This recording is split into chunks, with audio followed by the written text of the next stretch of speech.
الحمد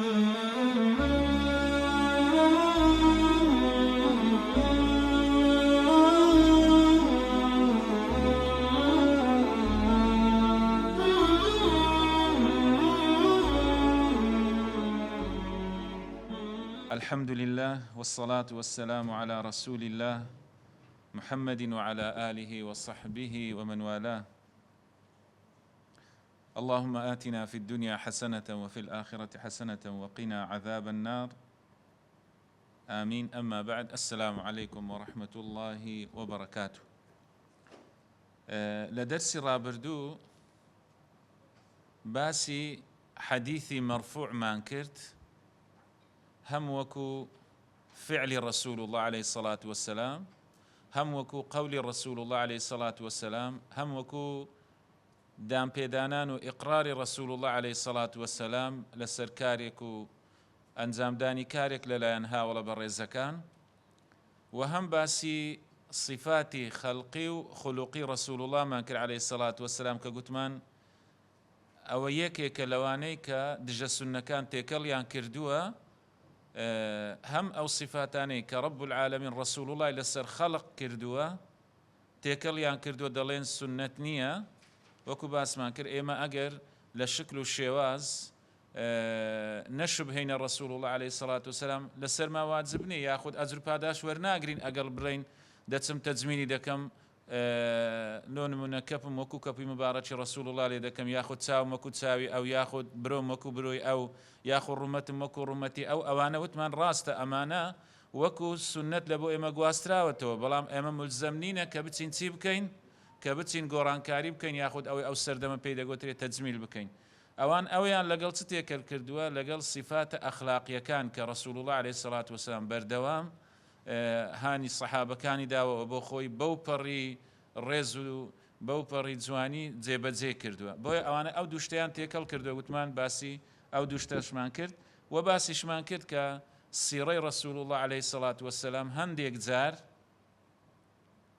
لە سیرە باسێک هاتووە دەربارەی ڕەسوول الله عليه الصلاة والسلام، دەربارەی غەزایەک، دەربارەی هەڵسوکەوتێکی، بەڵام بە موسنەدێکی متصیلی صحیح بۆ منە گواستراوەتەوە. بەڵام کە سیر دەکەی زانایان حیسابی چیان بۆ کردووە؟ حیسابی حەدیثی ضعیفەکی منجەبیریان بۆ کردووە. وعدیشماندا ئینشاء الله رب العالمین پشتیوان بێ جێبەجێ دەکەین کە باسێکی تایبەت، محاضەرەیەکی تایبەت باس دەکەین چۆنیەتی هەڵسوکەوتی دروست لەگەڵ فەرموودەی لاواز. چکەمە بەشێکمان خوین وتمان فەرموودەی لاواز ئەوەیە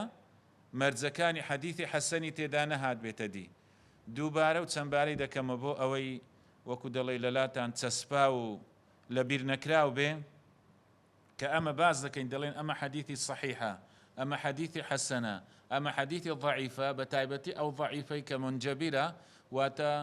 شەواهیدمان هەیە، متابعاتمان هەیە، قەرائینمان هەیە، پاڵپشتی ئەم فەرموودەیە دەکا بەهێزی دەکا. وتمان ئەوانە هەموو لە حکمدا یەک ئاستیان هەیە، ئیشی پێ دەکرێت، بەڵام لە هەندێک شێوازدا جیاوازن و زانایانیش کە ئەم پۆلینەیان کردووە پۆلینکردنەیەکی نسبی و عیلمی و ئەکادیمیە بە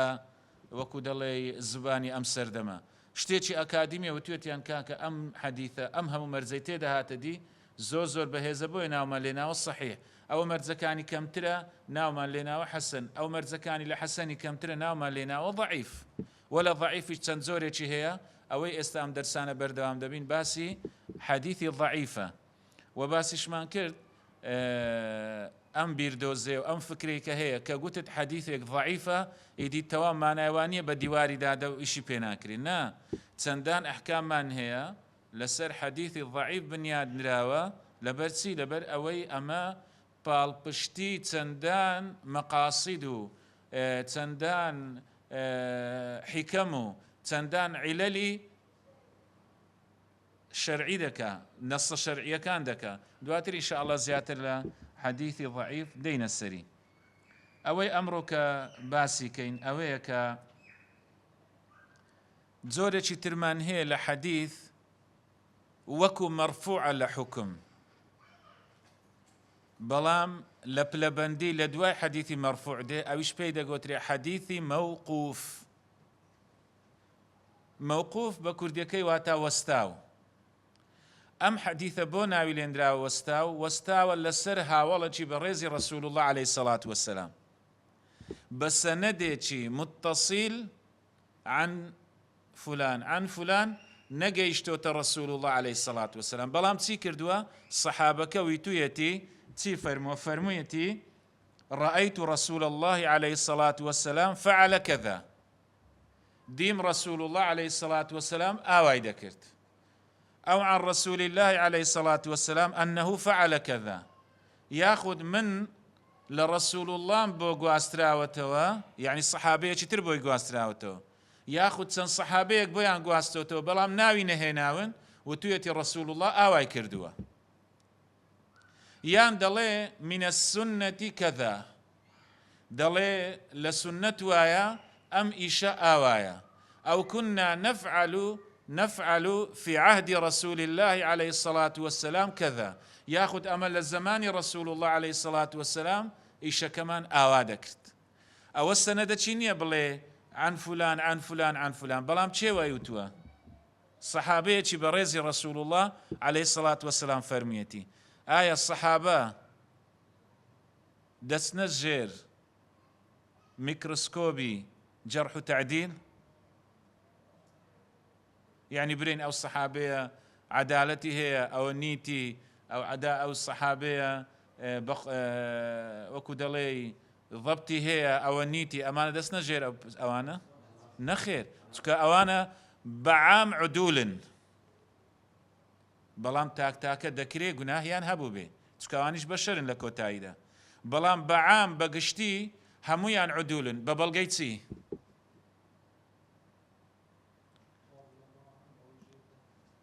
يعني تسي ببلغي أدلي صحيحي قرآن والسنة، أما لا يعني أصولي وأمانة أدلي تشريعي بيدا قوتري واتا أو بلغاني كتو دلي شتيك حلالة شتيك حرامة بيدا قوتري الأدلة التشريعية، يان بيدا قوتري أدلة الأحكام بەڵگەکانی بڕیار دەرەکان بڕیاردانەکان بەڵگەکانی شەریعەت بەڵگەکانی حەرام بوون و حەلال بوون. ئەمە چەند بەڵگەمان هەیە؟ چەند زۆر بەڵگەمان هەیە؟ قورئان، سونە، ئیجماع، قیاس. با بۆتان ئاسان بکەم، ئێمە زانایان وتویانە بەڵگە شەرعیەکان زۆر زۆرن، بەڵام هەندێکمان هەنە ئەسڵینە واتە بنچینەینە، هەندێکمان هەنە تەبەعینە یاخود کاشفەنە، واتە چنە؟ واتە لە دوای بەڵگە ئەسڵیەکان دێن یاخود لە بەڵگە ئەسڵیەکانیان وەرگرتووە. جا ئەوانەی بەڵگەی ئەسڵینە قورئان و سنەتی ڕەسوول الله عليه الصلاة والسلام، سنەتی صحیحە طبعا. ئەدیلەکانی کاشفە یاخود ئەدیلەکانی تەبەعی واتە بە دوای دادێن، ئیجماع، قیاسە، مەصالحی مرسلەیە، قولي صحابية. قولي صحابيش إيما وكو مسلمان لبر أوي رب العالمين وصفي كردون والرسول الله عليه الصلاة والسلام تزكية كردون إيما دلين أوانا بقشتي عدول بلام تاك دكري قناهي كان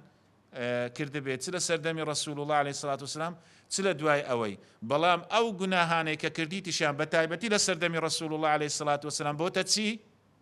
بوتا تشريع لبو إيما، يعني وكو بلي أوان أداة يقبوينا بو فهمي ديني چي صحيح بو إيما لسروري همويان چيا نا بيتز قلوي خيزانة كان رسول الله عليه الصلاة والسلام اشتيان رونا دابران برسول الله. سورة التحريم باشترين بلغية تقريبا بلغة كانت لسورة أحزاب وأوانه هي بس سورة التحريم يا أيها النبي لما تحرم ما أحل الله لك تبتغي مرضات أزواجك والله غفور رحيم قد فرض الله لكم تحلة أيمانكم والله مولاكم وهو العليم الحكيم وإذ أسر النبي إلى بعض أزواجه حديثا إلى آخر الآيات. باسي تصدقا باسي أويدكا كحادثة كرويدا لصحيح بخاري مسلم بسرهاتك هاتوا دريجي بسرهاتك هاتوا كيك لخيزانا كان بتايبتي کە بە تەثنیە هاتووە بە دوان هاتووە کە زانیان دەفەرمون دایە عائیشە و حەفسە بووینە وایان لە ڕەسوول الله گەیاندووە وایان پێوتووە کە ئەتو ئەکەلتە مەغافیر ئەتو جیایەکت خواردووە یاخود زۆرێکت لە هەنجین خواردووە ئەو هەنجینە مێش هەنجینەکە ئەو جۆرە جیایە خواردووە بۆیە بۆنت لە دەویدێ ڕەسوول اللهش عەلەیهی سڵات وسەلام ئەوەندە میهرەبان بووە نەیویستووە حەتا بە بۆنی ناخۆشیش خێزانەکانیش ئەزیەت بدە بۆیە ئەمە زۆر جار دەبینی بەداخەوە کە مامۆستایەک شارەزای ژیانی ڕەسوول اللهنی عەلەیهی سڵات وسەلام ژیانی سیڕەی شارەزای حەدیثی ڕەسوول اللهنی عەلەیهی سڵات وسەلام خوێندنەوەی ورد و واقعی نییە دێ دەڵێ بەڵێ پێغەمبەریش هەڵەی کردووە پێغەمبەر هەڵەی نەکردووە وەکو برێ ئەو ئاەتەی بە بەڵگە دەینەوە پێغەمبەر هەڵەی نەکردووە ئەسڵەن پێغەمبەر عەلەیهی سڵات وسەلام ویستویەتی باشترینی بکە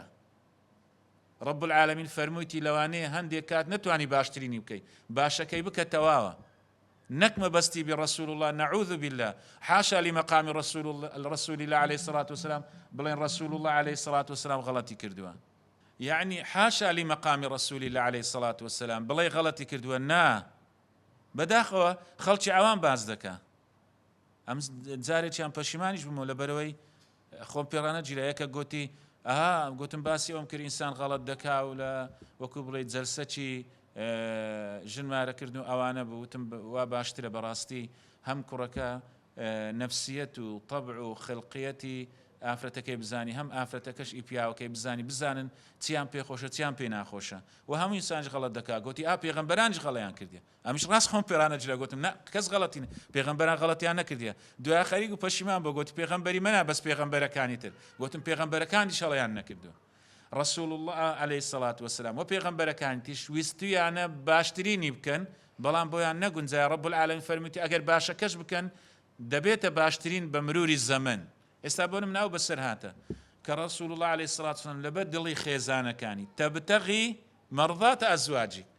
بأشكرا براشكاوي بصراحة رب العالمين دفرمي تو دتوي دلي خيزانة كانت راقري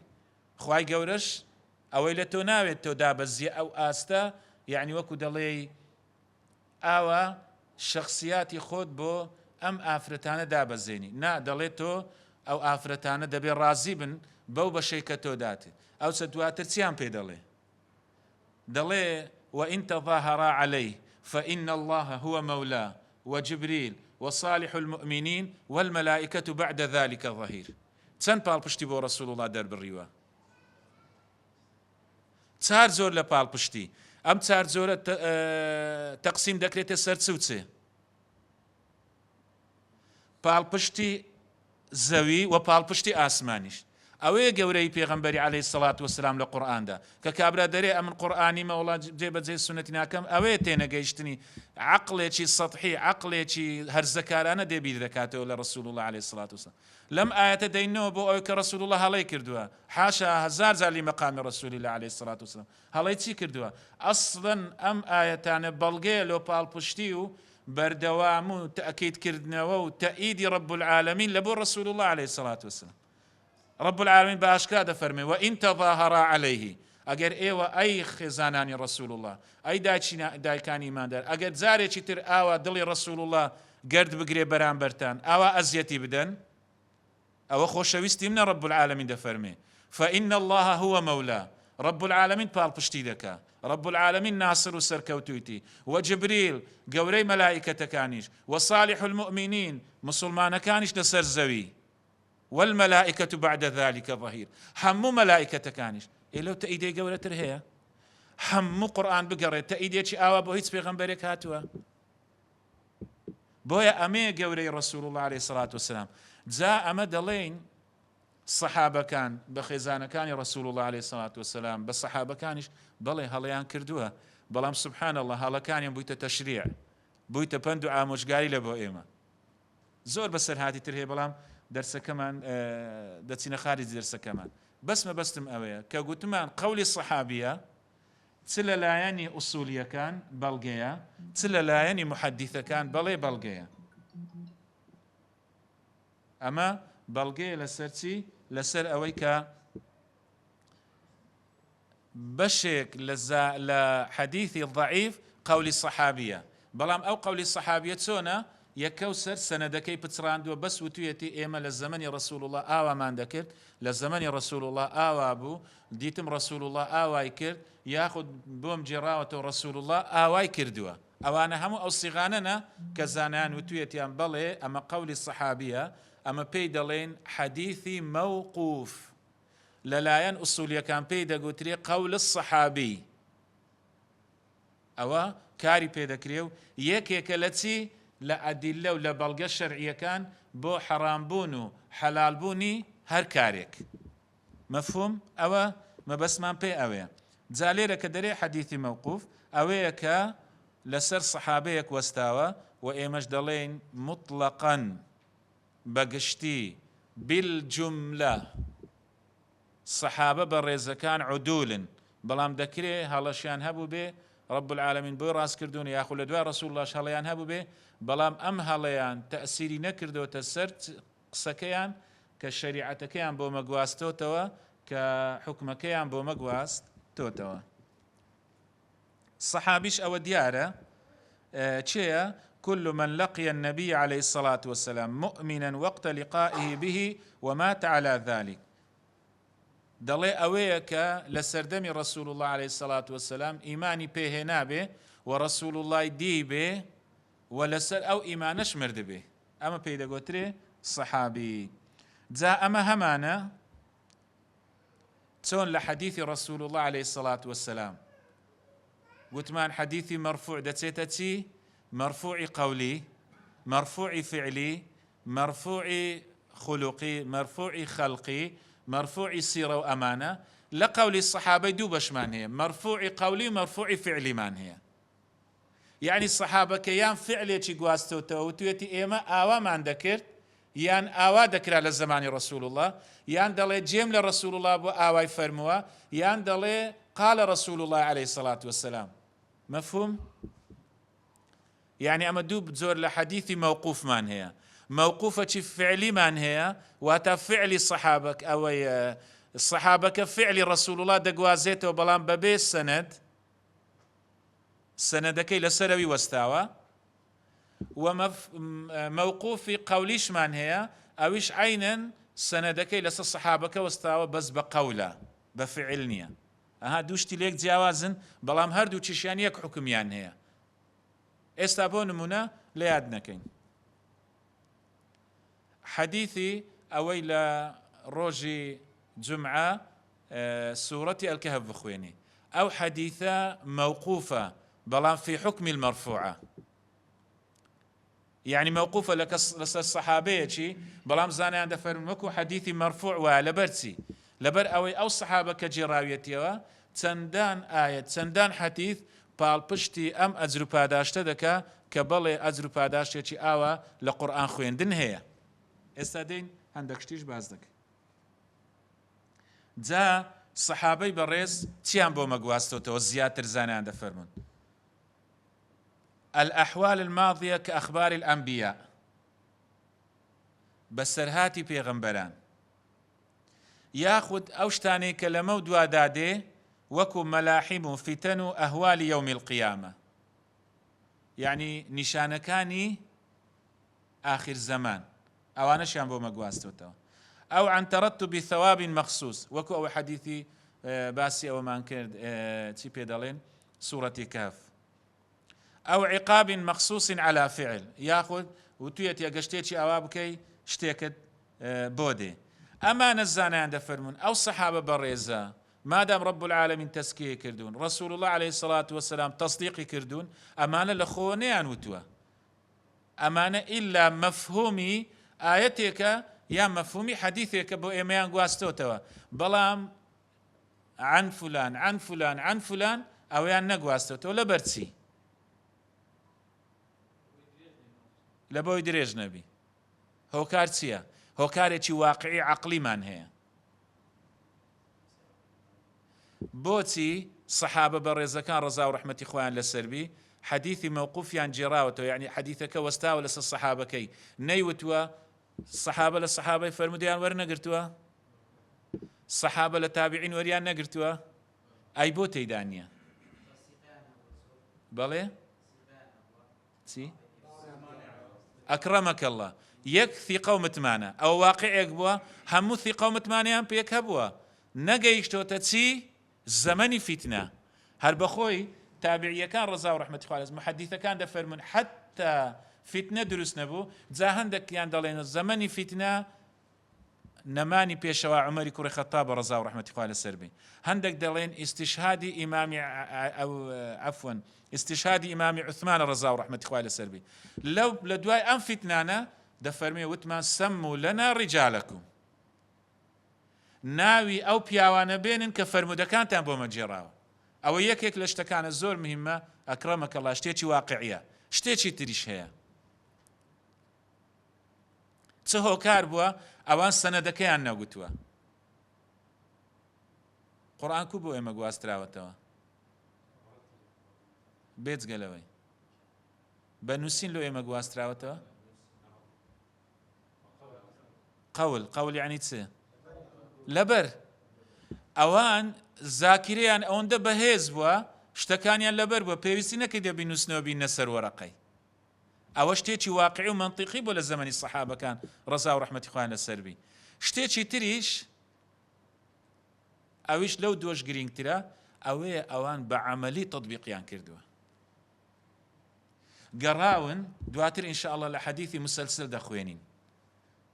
کە ئەوان چۆن شەیدای ئەوە بوونە ڕەسوڵ الله کوی جێبەجێ کرد و ئاوا جێبەجێ بکە عمەری عەبدوڵای کوڕی عومەر ڕەزا و ڕەحمەتی خوای لەسەر دەچوو بۆ حەج لە سەحابەکانی تری دەپرسی چکە ئەو گەنج بووە لە سەحابەکانی تری دەپرسی دەفەرمی ڕەسوڵ الله لە چێ دانیش دەیان گوت لێرە لە چێ ڕۆیش بە ئەسپەکەی دەیان گوت لێرە حتى وەی کردووە ئەکرەمەکم الله پێی ئەسپەکانیشی لە شوێن پێی ئەسپی ڕەسوڵ الله دابنی عەلەیهی سەڵات وەسەلام ئەوە لایانی معنەوی شوێن کەوتنی ڕەسوڵ الله عەلەیهی سەڵات وەسەلام بۆیە ئەو نهێنیان هەبوو ئەوان سەرکەوتوو بن ئێمە بەداخەوە ئەو نهێنیەمانی هەدەڵێن حەدیثی ڕەسوڵ الله ئەوەیە ئەگەر کردت خێرت دەگاتێ گەنت کرد گوناهت ناگاتێ ئەو هەمان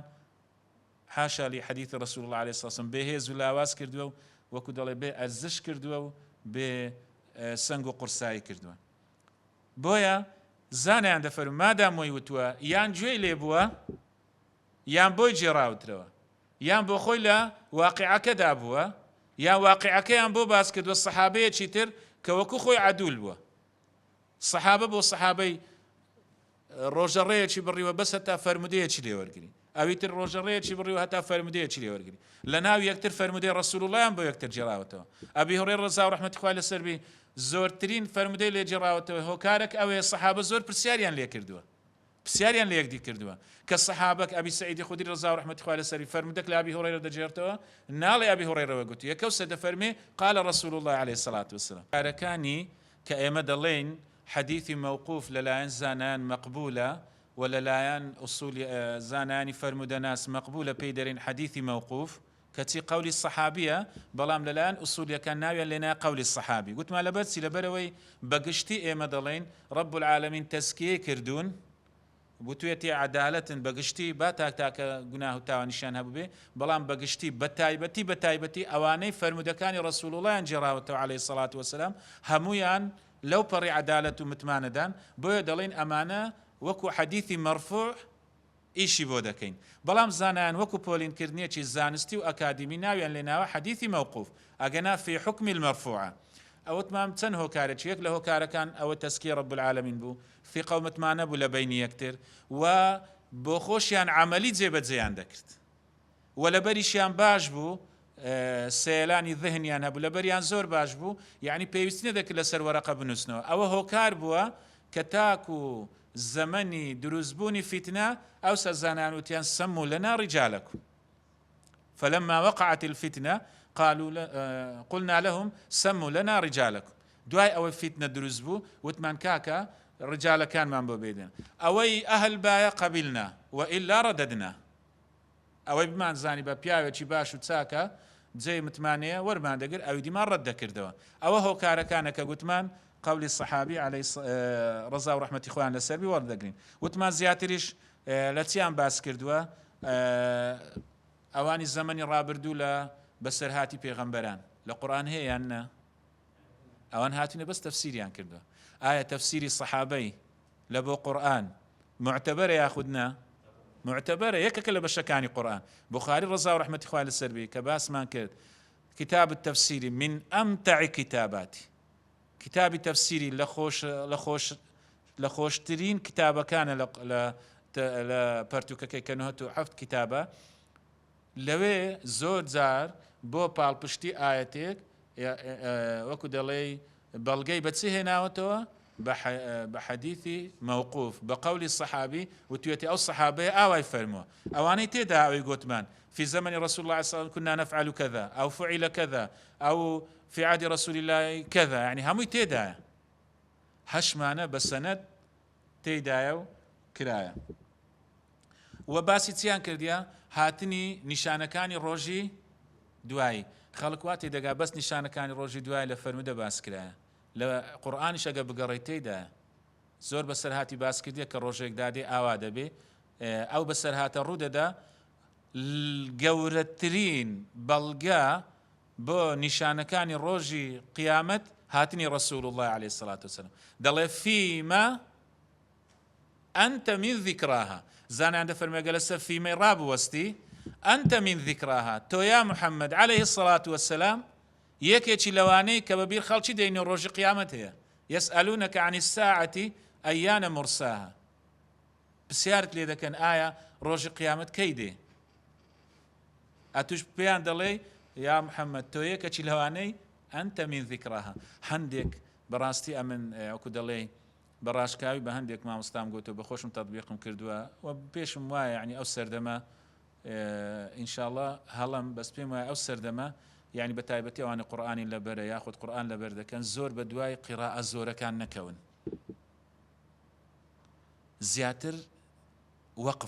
وەقف ئیبتیدا لە قورئانی زۆر شت تێدەگەیەنی. ئێستا ئەو ڕووقاریەکەم جێرێ بوو، یعنی یەکەو سەر لەمانەیەکەی تێگەیشت. یا بنەیە لا تشرك بالله إن الشرك لظلم عظيم. دەڵێ ئەی کوڕەکەم بڕیار مەدە شرک بۆ رب العالمین بڕیار مەدە، چونکە بەڕاستی شرک بڕیاردان بۆ رب العالمین شتێکی گەورەیە. لا تشرك بالله إن الشرك لظلم عظيم. دەرێ بڕیار شرک بۆ خوا بڕیار مەدە، سوێند بە ئەڵڵا إن الشرك لظلم عظيم. چەند جوانە دەشینی لەبەرەوەی شرک زۆر گەورەیە. لا تشرك بالله إن الشرك لظلم عظيم. لەسەر لا تشرکی بوەستە دواتر بە بالله دەست پێ بکۆ دەبێتە سوێند. هەردوو قیراءە خوێندوە ماشەڵڵا لا تشرك بالله إن الشرك لظلم عظيم. دوای وەستا فەرمووی لا تشرك بالله إن الشرك لظلم عظيم. لۆ ئەو وەستانانە زۆر گرنگە، یعنی شێوازێک ئەمن وەلیلای الحەمد ئەوەندی زانیم تەطبیقم کردووە لە مزگەوتیمە لە هەڤاڵان عەرەبی زۆرە. دەڵێ مامۆستا ئەمە ئەو وەقفی ابتیدانەمە جێلێ نەبووە کە باز دەکەی زیاتر لە قورئانی تێدەگەین. بۆ نمونە ئەوەی سوورەتی بەقەرە يود الذين كفروا من أهل الكتاب لو يردونكم من بعد إيمانكم كفارا، ونيا دعاء دلنسي وبوست لسر كفارا دعاء حسدا من عند أنفسهم من بعد ما تبين لهم الحق. سبحان بيداگيني يعني دلي أوان ديانوي همو هواياتي تيان دعاء دكن إيشي بودكن أمليان هي ئامان زیتیان هەدەف و ئامان زیتیان کە ئێوە لە خشتە ببن، بەڵام ئەوە بەهۆی چییە؟ حەسەدەن من عندی ئەنفوسیهم، کە لەسەر حەسەدەن ڕاوەستای، یعنی دەزانی ئەوانە مەبەستیان چییە لەبەر چی وا دەکەن. چەند جوانە یعنی ئەو شتانە باش ئینسان تێدەگا. لۆیە سەحابەکان ڕەزا و ڕەحمەتی خوای لەسەر بێ ئەو شتانەی باسییان کردو لەبەرەوەی يندرج تحت أصل من أصول الشريعة أو أصل من مقاصد الشريعة أو أصل من حكم الشريعة بو إزانيان وتويتيان لحكم مرفوعية، يان مقصدێکی شەرعیان باس کردووە، یان ئەسڵێک لە بنچینەکانی شەرعیان باس کردووە، یان حکمتێک و فەلسفەیەک لە شەرعیان باس کردووە. مادام رب العالمین عدالەتی پێداون و باسی کردوون لە قورئان لە چەند شوێنان و رسول الله تەزکیە کردوون، یعنی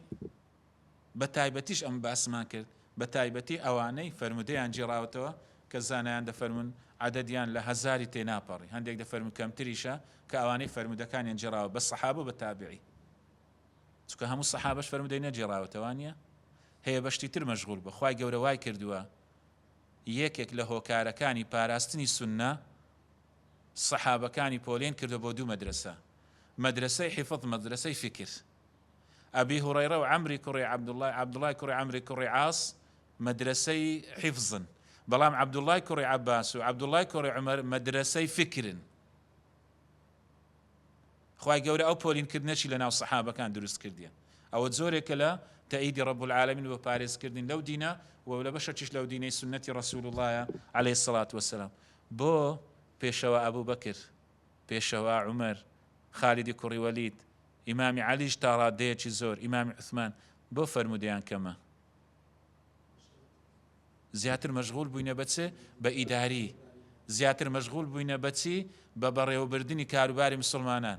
بەڵام مەجموعە سەحابەی تر خۆیان یەکلای کردەوە بۆ نمونە ئەبی هوڕەیرە و عەبدوڵای کوڕی عومەر و عەبدوڵای کوڕی عاس و سەعیدی خودری و دایە عایشە و ئەمانە خۆیان یەکلای کردەوە بۆ جێڕانەوەی فەرمودەکانی ڕەسوول الله عەلەیهی السەڵات وەسەلام بۆیە وەکو باسمان کرد حەدیثی مەوقوف واتە قەولی سەحابی لەلایەن ئوسوولیەکان ئێستا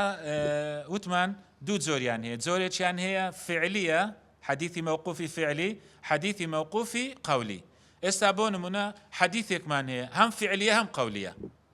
کە لە دەرسی ڕابردوو خوێنمان حەدیثێکمان لە دەرسی ڕابردوو خوێن لە بۆچی لە بۆ میثالێکی مەرفوعی ئیقراری ڕەسوول الله عەلەیهی السەڵات وەسەلام بەسەوە بیرهێنانەوە لێتان تێک نەچی گوتمان حەدیثی مەرفوع قەولیمان هەیە فعلیمان هەیە تەقریریمان هەیە یاخود صفتەکە خەڵقیە ئەو خولوقیە ئەوی سیڕەوانیە ئەوە هەمووی پێدەگوتری حەدیثی مەرفوع بەڵام بەشەکانی حەدیثی مەرفوعە جا لەو بەشانە یەکێکمان هەبوو ئیقرارە واتە دان پێدانانی ڕەسوول الله عەلەیهی السەڵات وەسەلام ئەویش باس بە چمان هیناوە جابر ڕەزا و ڕەحمەتی خوای لەسەری بۆمان دەجێڕێت دەفەرمێ كنا نعزل على عهد النبي عليه الصلاة والسلام والقرآن ينزل دەفەرمێ ئەمە لە سەردەمی ڕەسوول الله عەلەیهی السەڵات وەسەلام نەمان دەویست لە کاتی تێکەڵبوون و جیماعمان لەگەڵ ئافرەتەکان منداڵمان ببی دەڵێ قورئانیش دادەبەزی معنای چییە ئەوە لەلایەک حەدیثێکی مەرفوعە لەلایەن تەقریریەکەی چکە ڕەسوول الله چی کردووە نەهی لێ نەکردوون نەیگوتووە و بە ئاشکراش هەبووە رسول الله عليه الصلاة والسلام پرسیاریشان لێ کردووە قورئانیش نەهی لێ نەکردووە بۆیە سەحابەکان دەفەرمون ئەمە دەمانزانی حەڵالە لەبەرەوەی نە رسول الله نە رب العالمین دان بە حەرامی دانانێن ئەگە حەرام بە قەدەغەیان دەکردین ئایا دادەبەزی لۆیە دەڵێن چێ والقورئان ينزل ئەوە دەستە بابی چی موقوفی چێ موقوفی فعلی بە فعلی ئیشەکەیان کردووە وموقوفی قەولیش چونکە سەحابەکە بۆ خۆی دەجێڕێتەوە پاڵ دەداتە هەموو سەحابەکان وانە سیر کە ئەوها وردە یعنی توانی حەدیثێک بڵێ ئەم حەدیثە صحیحە وحەدیثێکی مەرفوعی ئیقراریشە وحەدیثێکی موقوفی فعلی و قەولیشە لەسەر هاوڵانی بەڕێزی ڕەسوول الله عەلەیهی السەڵات وەسەلام ئەوە وردەکاری زانستی فەرمودەیە کە گوتمان چەندە گرینگە ئینسان ئاگادار بێ بۆیە ئەمە بەڵێندا کۆتایی پێدەینین کە ئەو حەدیثە هەم فعلیە هەم قەولی سەحابەیە یعنی ئەم ئێستا ئیش بەو حەدیثەی نەکەم لەلایەکی دەڵێن ئەو حەدیثە صحیحە لەلایەکی دەڵێن مەرفوعێکی ئیقراریە لەلایەکی دەڵێن چییە موقوفە موقوف لە تەقسیمی چ بوو لە ئەقسام و بەشی چ بوو ضعیفی بوو ئەوە نی ڕاستنیە تو برێ هەرچی ضعیفە بڕۆ بە دیواری دادا دووبارەی دەکەمەوە دیسان ئەوە پۆلینکردنێکی زانستی و ژیرانە و عاقلانە و ئەکادیمیانەیە بە زمانی ئەم سەردەم کە هاوڵە بەڕێزەکان کردوێتیان و سەحابە تابعیە بەڕێزەکان و فەرمودەناسە بەڕێزەکان کردوێتی بەڵام ئەمە ئێستا بەداخەوە بێ کەسین یعنی بێ سەرپەرشتی نەگەنە ئەوانە هەمووی ئەوە شتی زانستیە ئەوە شتی علمیە ئەوە شتی ژیرانەیە ئەوە عاقلانەیە بەڵام بەداخەوە جا خەڵکێک بێتم بڵێ وەڵا یەکێک برێ وەڵا زانستی فەرمودە زۆر وردە لۆیە ناخینم تااقەتم نییە و یەکەکی تر برێ وەڵا زانستی فەرمودە عەقڵی چەند بەشەرێکە و ئەمش وەکوان عاقڵم دەبێ دووبارە لێکۆڵینەوە بکەین و پێداچوونەوە بکەین و کامە حەدیث صحیحە کامە ضعیف خوای گەورە پەنامان بدە هەر ئەوەندەی دەی بڵین مامۆستای بەڕێز باسی کرد فەرمووی لە ئەوەی ڕابردوو فەرمووی وما أضيف للنبي المرفوع وما لتابعي هو المقطوع هەرچی فەرمودەیەک بگەڕێتەوە بۆ لای ڕەسوول الله پێی دەگوترێن حەدیث مرفوع، بۆ لای سەحابە پێی دەگوترێ حەدیث موقوف، لەو نێوانە شتێکمان هەیە پێی دەگوترێ حەدیثی مەقطوع. ئەدی ئەوە چییە؟ ئەوە سەحابەیەک دەفەرمێ قال رسول الله صلى الله عليه وسلم كذا، ئەوەیە کە سەحابەیەک نا تابعیەک، تابعیەک چێە؟ ئەوەیە کە سەحابەی دیوە بەڵام بە دیداری رسول الله شاد نەبووە عليه الصلاة والسلام. بۆیە دەڵێن حەدیثی مەقطوع چییە؟ كل ما أضيف إلى التابعي أو من دونه سواء أو من دونه سواء كان قولا أو فعلا فهو المقطوع. ئەوەیە سەنەد دەدرێتە بار تابعیەکەی جا چ قەولێک بێ چ فعلێک بێ، ئەو چ دەڵێ قال رسول الله عليه الصلاة والسلام أو في عهد رسول الله عليه الصلاة والسلام يفعل كذا فعل كذا، أو بيدا قوتريتي بيدا قوتري حديثي مقطوع. بونمونا لا صحيح بخاري لا زانان باسيان كدوا صحيح بخاري لتسي هنايتي لتفسير آيات كان هنايتي حديثي صحيح هناوا دواء أجر حديثي ضعيف شبه دواء هاتوا قول الصحابي شي هنا بو بالبشتي بوتي وكو بولين كردنيك لبو حديثك بونمونا راوية كلا مسائل عبادة دلته كان قتادة يفعل كذا وكذا أو كان الحسن البصري يفعل في الصلاة كذا وكذا. كل هذه الأمثلة للحديث المقطوع لأن هؤلاء المذكورين من جملة التابعين. قتادة رضا ورحمة إخواني السربي وحسن بصري أوانا هم لتابعين، وانيا سعيد كري مسيب أوانا لتابعين. بويا أجر كسيك وتويتي أوانا آوايان ذكرت أو دبيت حديثي مقطوع أو تسكاتك لو ما دبيت بلغا أجر مخالفي نصوص الشرعية كانك مخالفي حتى قول الصحابي فعل الصحابي ئەگە مخالفەی ئەسڵێک لە ئوسولی دین بکە زانایان وەریان نەگرتووە. بۆ نمونە زانایان خلافەیان هەیە بەڵام والله ئەعلەم زۆرینی لەسەر ئەوەنە لە حەدیثی مدرەج لەوانەیە باسی کەین. ئەوەی کە باسی چ دەکا؟ دەڵێ ومن استطاع منكم أن يطيل غرته فليفعل. دەڵێ هەر کەسێک دەتوانی زیاتر لە دەستنوێژی زیاتر تەڕ بکە با زیاتر تەڕ بکە. بەخۆی لە قورئانی دەفەرمێ هەتا چێندەر هەتا ئەنیشک. ئەوە قەولێکی سەحابەیەکیە بەڵام زانایان دەفەرمن مدرەجە هاتوتە چی؟ هاتوتە ناو حەدیثی لە صحیح مسلمیش داهاتووە بەڵام زانایان دەفەرمن ئەو بەشەی ومن استطاع منكم أن يطيل غرته فليفعل دەڵێن لەبەر ئەوەی لەگەر ئاەتەکە یەک ناگریتەوە هەندێک سەحابە هات هەندێک زانای تابعی هاتوونە هەندێک زانای فەرمودەناس هاتوونە وتوێتیان مەبەستی ئەبی هورەیرە لە قەدەری زیاتر نەبووە لە عەدەدی بووە چونکە ئەمە لە عەدەد ڕۆمان ڕیوایەت کراوە دەستنوێژ چەند عەدەدمان هەیە چەند جار دەتوانم دەم چاوی خۆم بشۆم یەک دوو سێ هەر سێت ڕیوایەتمان هەیە دەڵێن مەبەستی پێشەوە ئەبی هورەیرە ئەو عەدەدانە بووە